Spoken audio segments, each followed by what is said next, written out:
2024 లేదా 25లో డిగ్రీ లేదా బీటెక్ చదివారా? సాఫ్ట్వేర్ జాబ్ కోసం ఎదురు చూస్తున్నారా? అయితే కోడ్ జ్ఞాన్ 100 డేస్ కోర్సులో చేరండి, జాబ్ సాధించండి.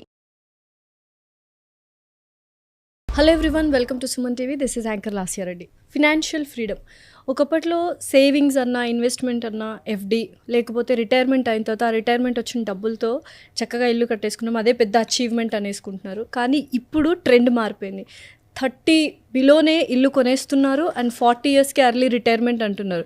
ఇంత డిఫరెన్స్ ఎలా వచ్చింది అంటే only through financial management. But ఇందులో కూడా చాలామంది యంగ్స్టర్స్ తప్పులు చేస్తున్నారు.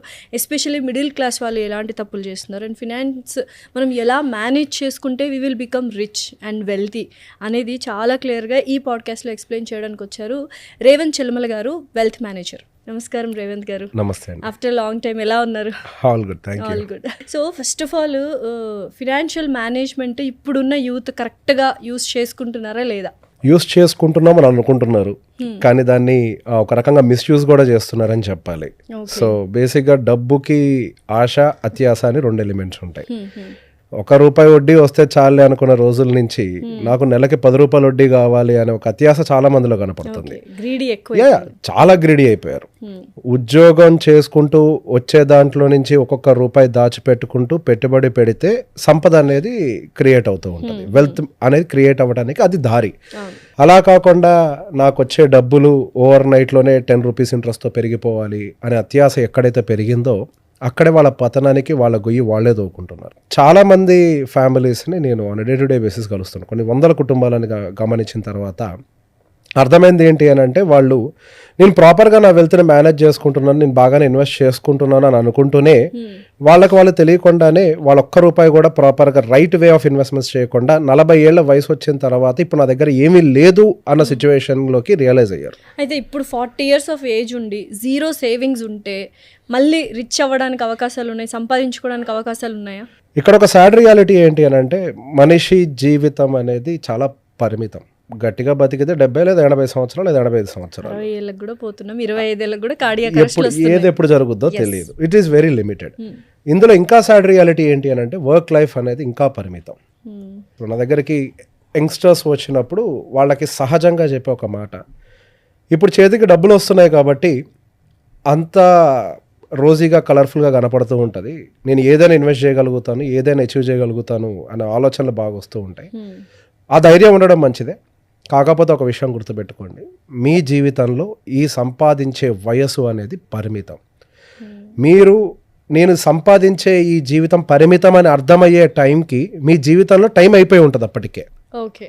ఈ ఐటీ జాబ్స్ చేసే వాళ్ళకి 40 ఏళ్ళు దాటింది అని అంటే ఇక ఉద్యోగాలు ఉంటాయో ఊడతాయో ఇది ఎవరికీ గ్యారంటీ లేదు. ఒకవేళ 45 ఏళ్ల తర్వాత కూడా జాబ్ కంటిన్యూ అయినప్పటికీ వాళ్ళకి శాలరీ హైక్స్ అనేవి కన్సిడరబుల్లీ ఉండవు.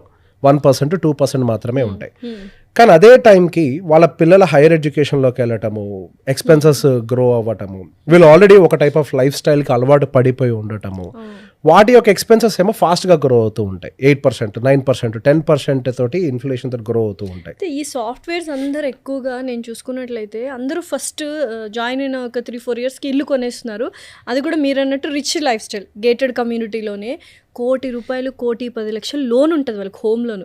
ఎప్పటికి తీరుస్తారు, ఎలా తీరుస్తారు? ఏదైనా ఒక జస్ట్ లే ఆఫ్స్ వచ్చేస్తే వాళ్ళ పరిస్థితి ఏంటి, సాఫ్ట్వేర్ల పరిస్థితి? ఎర్లీ ఏజ్లో ఇల్లు కొంటే మీ పిల్లల జీవితం అంధకారంలోకి తోసినట్లే అని ఒక మాట చెప్తూ ఉంటాను. నిజమే అది.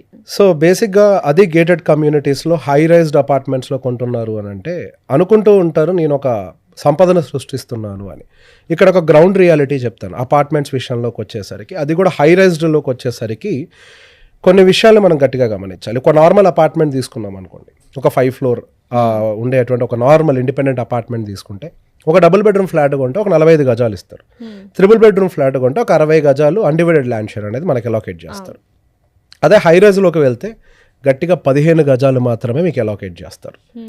ఏది 3 BHKకి ఒక 1,50,00,000 ప్రాపర్టీకి 15 నుంచి 18 గజాలకు మించి అన్డివైడెడ్ ల్యాండ్ షేర్ రాదు. 16 స్క్వేర్ యార్డ్స్ అంతే.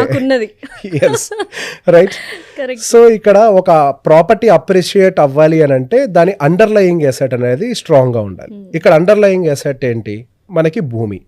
మనకి ఒక స్థాయి ఏర్పడ్డ తర్వాత కావాల్సిన డబ్బులు, బాధ్యతలకి సరిపడా డబ్బులన్నీ మనం అక్యుములేట్ చేసిన తర్వాత హై రైజ్ అపార్ట్మెంట్స్లోకి వెళ్ళి లగ్జరీని తీసుకోవడంలో ఎటువంటి తప్పు లేదు. కానీ ఇనీషియల్ స్టేజ్లో ఉన్నప్పుడు అసలు ఫస్ట్ మనం ఇల్లు అనే ఆప్షన్కి ఫస్ట్ వెళ్ళకూడదు. బట్ స్టిల్ వెళ్ళాము అని అనుకుంటే హై రైజ్ అండ్ గేటెడ్ కమ్యూనిటీలోకి వెళ్ళటం వల్ల మీ అపార్ట్మెంట్ యొక్క విలువ పెరగటానికి ప్రాబబిలిటీ తక్కువ. కానీ ఒక సాడ్ రియాలిటీ ఏం జరిగింది అంటే హైదరాబాద్లో మనకి 2020 సంవత్సరం నుంచి కొంతవరకు స్కై రాకెట్ అయింది రియల్ ఎస్టేట్. దానివల్ల అపార్ట్మెంట్ ప్రైజెస్ అన్ని కూడా బాగానే పెరుగుతున్నాయి కదా అని చెప్పేసి ఒక భ్రమలో ఉంటున్నారు. అటువంటి సినారియో అనేది ఆల్ ద టైమ్ మార్కెట్లో ఉండదు. కొద్దిగా స్టాగ్నెంట్ అయిపోయింది ఆల్రెడీ 2022 నుంచి అగైన్ మార్కెట్ ఆగిపోయింది. 22 మిడ్ నుంచి మార్కెట్ ఎటువంటి మూమెంటం లేదు. లాంగ్ టర్మ్లో నా అపార్ట్మెంట్ అయినా గ్రో అవుతుంది కదా అని అనుకుంటే అపార్ట్మెంట్ గ్రో అవ్వాలి అంటే ఫస్ట్ మీ అండర్లయింగ్ ఎసెట్ అయినటువంటి అన్డివైడెడ్ ల్యాండ్ షేర్ అనేది స్ట్రాంగ్గా ఉండాలి. మీరు 1.5 కోటి పెట్టి ఒక ప్రాపర్టీ కొంటున్నారు అని అంటే అందులో కనీసం ఒక 60 లక్షల వాల్యూ భూమి విలువ లేకపోతే, పోనీ ఒక 50 లక్షలు, 60 కూడా కాదు అసలు 60 మినిమం 60 నుంచి 70 లక్షలు లేకపోతే మీ కాంక్రీట్ వాల్యూ అనేది డిప్రిషియేటింగే. కాంక్రీట్కి విలువ లేదు, అది ఒక టైంకి జీరో అవుతుంది. ఇయర్ బై ఇయర్ 2% 4% మందమో డిప్రిషియేట్ అవుతూ ఉంటుంది. కానీ ఇక్కడ ఇంకొక వైపు మీ భూమి విలువ పెరుగుతూ ఆ తగ్గేదాన్ని బ్యాలెన్స్ చేస్తూ మీ అపార్ట్మెంట్ గ్రోత్ని స్టేబుల్తో ముందుగా తీసుకెళ్తూ ఉంటుంది. జనరల్ కేస్ సినారియోలో 7% పెరుగుతుంది. ఈ కేస్ సినారియోలో ఏదైనా ఇటువంటి ఒక స్పైక్ వస్తే తప్పించి మూమెంట్ కనపడదు. అదే కష్టపడి ఇప్పుడే ఉద్యోగం తెచ్చుకొని రూపాయి దాచిపెట్టుకుంటున్నాను, నేను ఒక వెల్త్ని క్రియేట్ చేయాలనుకుంటున్నాను అని ఒక వ్యక్తి డబ్బులు తీసుకొని వెళ్ళి ఒక హై రైజ్ అపార్ట్మెంట్లో డబ్బులు పెడితే అది మీకు వెల్త్ క్రియేటర్గా ఎలా మారుతుంది? లైఫ్ లాంగ్ లయబిలిటీగా మారుతుంది. ఇప్పుడు మీరు ఇంకొక మాట అన్నారు, ఒకవేళ ఉద్యోగం పోతే పరిస్థితి ఏంటి అని. అసలు ఉద్యోగానికి గ్యారంటీ ఉందా? ఉద్యోగం ఉన్నా మీకు జీతం వస్తుందని గ్యారంటీ ఉందా?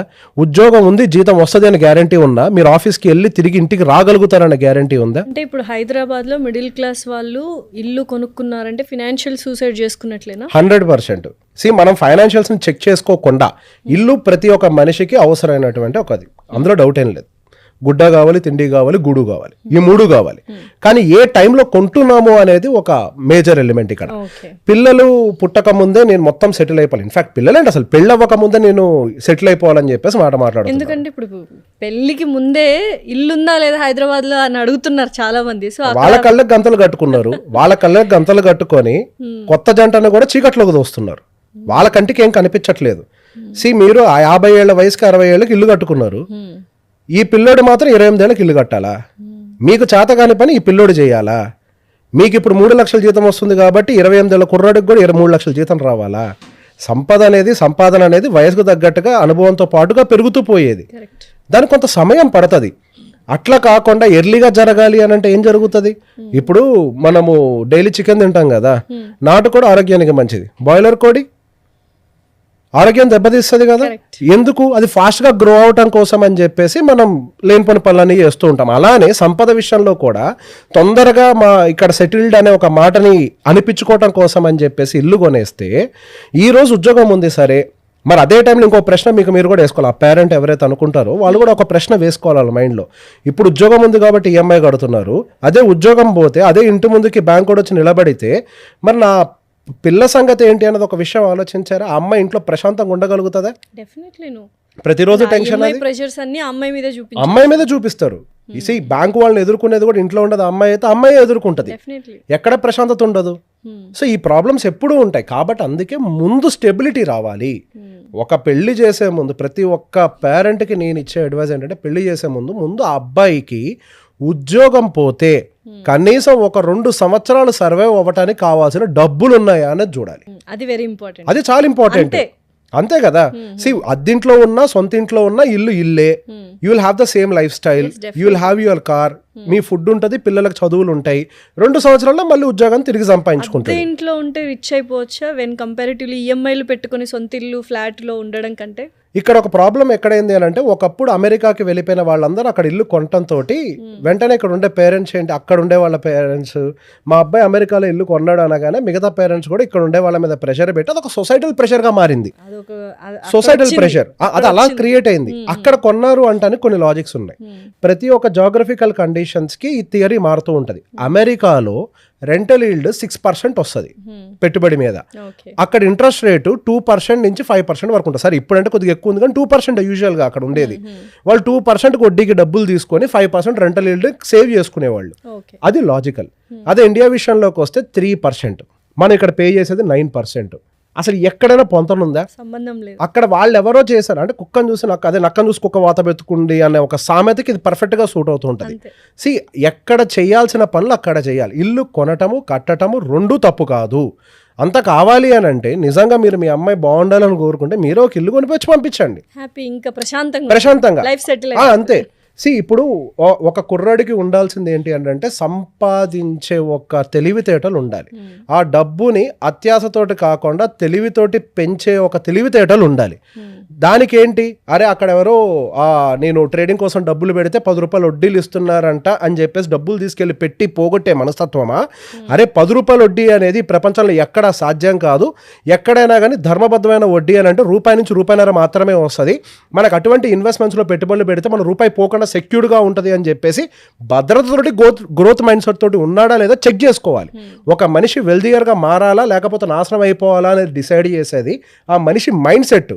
ఆ అబ్బాయి కొనేటువంటి ఒక అపార్ట్మెంటో లేకపోతే కొనే కారో కాదు, ఎంత జీతం వస్తుంది అన్న దాన్ని బట్టి వెల్దియర్ గారు. నేను తక్కువ అంటే చిన్న చిన్న శాలరీ సంపాదించే వాళ్ళు కూడా 50 లక్షలు కోటి రూపాయల వరకు సేవింగ్స్ చేసిన వాళ్ళని చూశాను. 5 లక్షల రూపాయలు మంత్లీ ఎర్న్ చేసే వాళ్ళు మినిమం ఒక 25 lakhs సేవింగ్స్ లేకుండా ఉన్న వాళ్ళని చూశాను. చిన్న వ్యత్యాసం ఏంటంటే వాళ్ళు పెట్టుకునేటువంటి commitments. See end of the day వాళ్ళ పిల్లలు ఇప్పుడు 20 సంవత్సరాలు మీరు ఈఎంఐ పెట్టుకుంటారు. ఆ 20 సంవత్సరాల్లో మీ పిల్లలు కూడా పెరిగి పెద్ద అవుతారు. వాళ్ళ ఖర్చులు ఉంటాయి. ఏ రేంజ్ లో ఉంటాయి మీ ఊహలకు కూడా అందం. మనం చిన్నప్పుడు చదువుకున్నప్పుడు ఇంజనీరింగ్ కి గట్టిగా 4 లక్షలు అయితే ఎక్కువ. సంవత్సరానికి 4 లక్షలు. ఇప్పుడు సంవత్సరానికి ఎగ్జాక్ట్లీ సంవత్సరానికి 4 లక్షలు. ఇప్పుడు పుట్టిన పిల్లలు ఇంజనీరింగ్కి వెళ్ళే టైంకి సంవత్సరానికి 40 లక్షలు ఖర్చు అవుతుంది. అయితే ఇప్పుడు ఇండియన్ మేల్స్ ఎవరైతే ఉన్నారు, ఇండియన్ అబ్బాయిలు పెళ్లి అనే డెసిషన్ ఒక పెద్ద ఫినాన్షియల్ డెసిషన్ అంటారా? 100% పెద్ద ఫైనాన్షియల్ డెసిషన్. ఇక్కడ చాలా మంది పెళ్లి చేసుకోవాలంటే సెటిల్ అవ్వాలని చెప్పేసి అబ్బాయిలు ఆలోచిస్తున్నారు. నేను ప్రాపర్గా సెటిల్ అయిన తర్వాత నేను పెళ్లి చేసుకుంటాను, ఒక సైజ్ ఆఫ్ అమౌంట్ తయారు చేసిన తర్వాత పెళ్లి చేసుకుంటాను. అది వాళ్ళు అనుకోవడం కంటే సొసైటీ అండ్ పెళ్లి కూతురు ఫాదర్స్ ఎక్కువగా అనుకుంటున్నారు 100%. కానీ ఇది రాంగ్ వే. లేట్గా మ్యారేజ్ చేసుకొని లేట్గా పిల్లల్ని గంటం వల్ల వాళ్ళు ఊహించని ఖర్చులు వాళ్ళ మీదకి వస్తాయి. ఫస్ట్ ప్రాబ్లం వచ్చేసరికి ఒక 2 కేసెస్ ఎగ్జాంపుల్. 25, 26, 27 ఇయర్స్కి పెళ్లి చేసుకున్న అబ్బాయి ఎర్లీగా కిడ్స్ని ప్లాన్ చేసుకొని 28, 29, 30 లోపల కిడ్స్ని ప్లాన్ చేసుకుంటే ఆ పిల్లల పెళ్ళిళ్ళు వీళ్ళకి 55 సంవత్సరాలు వచ్చే టైంకి అయిపోతాయి.